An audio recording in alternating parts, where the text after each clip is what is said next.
Everyone, कैसे हैं आप सब। तो यहाँ पे मम्मी जी चने भाजी को झटकार रही हैं, जिसके वजह से मतलब झटकारने की वजह से कीड़े निकल जाते हैं। चने का साग है और आज मैं चने का इतना इजी वाला तरीका बताऊंगी आप लोगों को, क्योंकि मम्मी जी बहुत ज़्यादा तामझाम नहीं करती हैं, ना इसको गोठने की ज़रूरत पड़ती है और ना इसको महीन काटने की ज़रूरत है। बहुत सारे लोग को चना भाजी बनाना बड़ा तामझाम लगता है कि एकदम महीन महीन काटो चाकू से, उसके बाद बनाओ। तो आज का तरीका बिल्कुल अलग होने वाला है चने का साग बनाने का। तो अगर आपके घर में किसी को पसंद है या आपको खुद पसंद है तो ये वाले तरीके से ज़रूर बनाना। तो ये देखो मम्मी जी ने इसको हंसिए से काट लिया है, उसके बाद कुकर में डाल देंगी। एकदम रफली काटा है, बहुत महीन नहीं काटा है।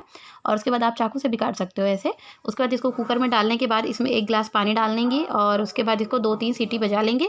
तो आप सोच रहे होंगे कि ये क्या है, तो ये चने का साग नहीं है, ये है चौराई का साग, जिसको हम लोगों ने 2-3 सीटी पहले से बजा ली थी। उसके बाद इसको निकाल दिया था बगल में ठंडा होने के लिए और कुकर में चने का भाजी चढ़ा दिया था एक साइड, और दूसरे साइड इधर हमारी जो चौराई भाजी है ये बन रही है।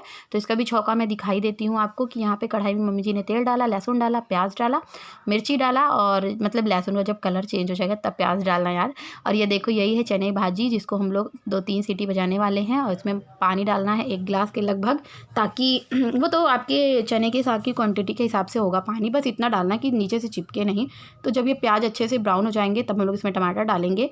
तो यहाँ पे मैं और मम्मी जी बातें करते जा रहे थे और मैं जो प्याज है इसको चलाते जा रही थी। क्या करूँ यार, कुछ महान व्यूवर्स हैं ना, उनको लगता है कि मैं कुछ नहीं करती हूँ। तो अगर मैं फ़ोन भी पकड़ी हूँ, कैमरा रिकॉर्ड करती हूँ, कैमरे से वीडियो ही तो रिकॉर्ड करती हूँ, वो भी तो एक काम ही है।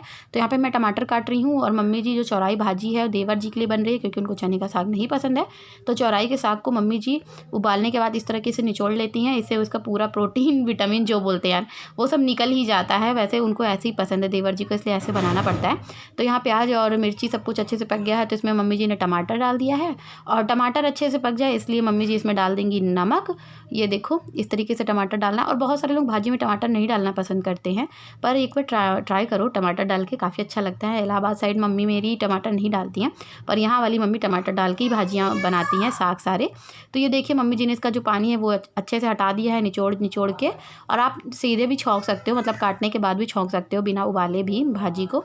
तो ये देखिए इसके बाद इसमें मम्मी जी नमक डाल दिया है टमाटर में, ताकि ये जल्दी से पक जाए। और इसको अच्छे से कुचल देना है, क्या बोलते हो आप मुझे नहीं पता।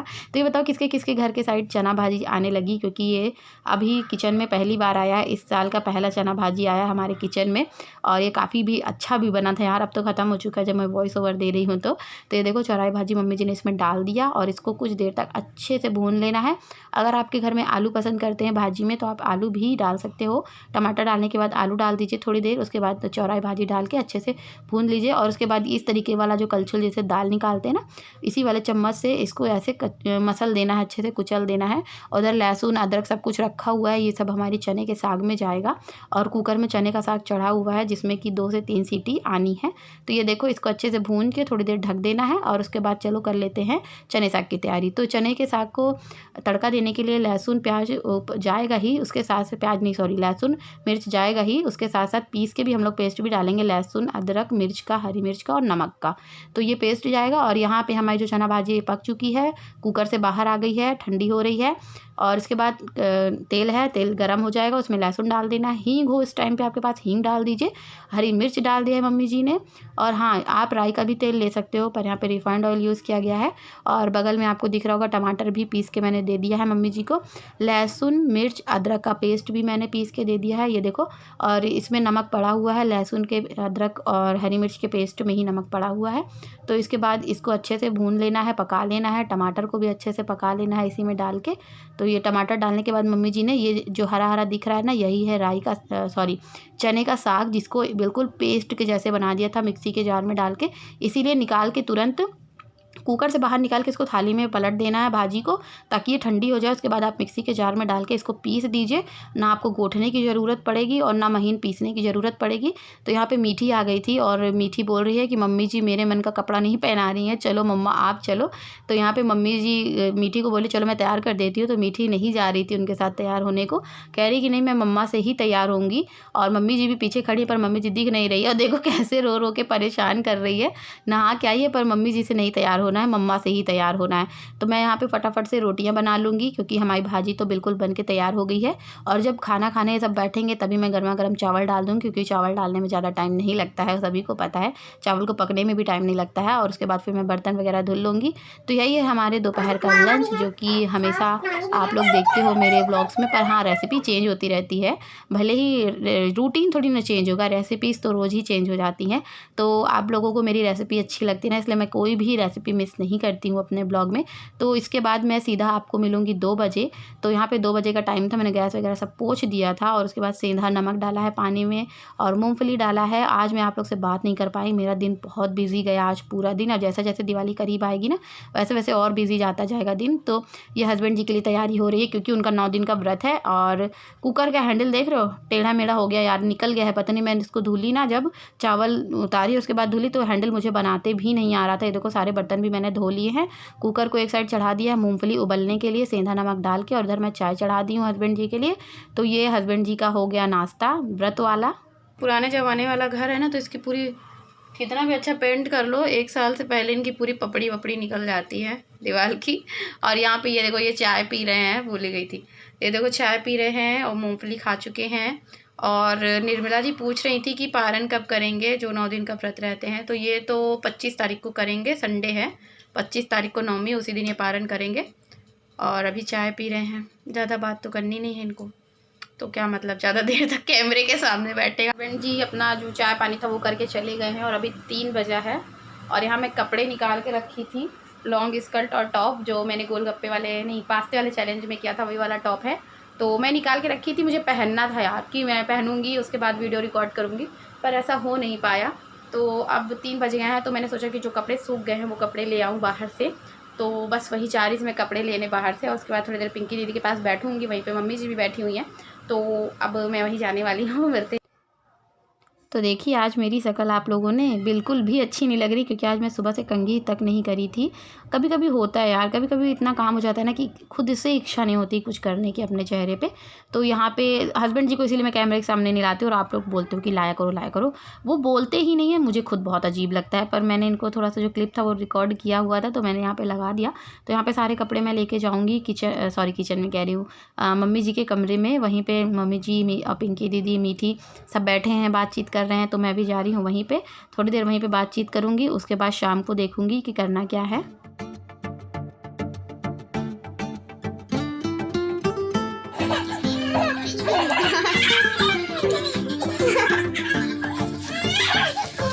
अरे वाह, मीठी तो जीत गई। ये क्या है?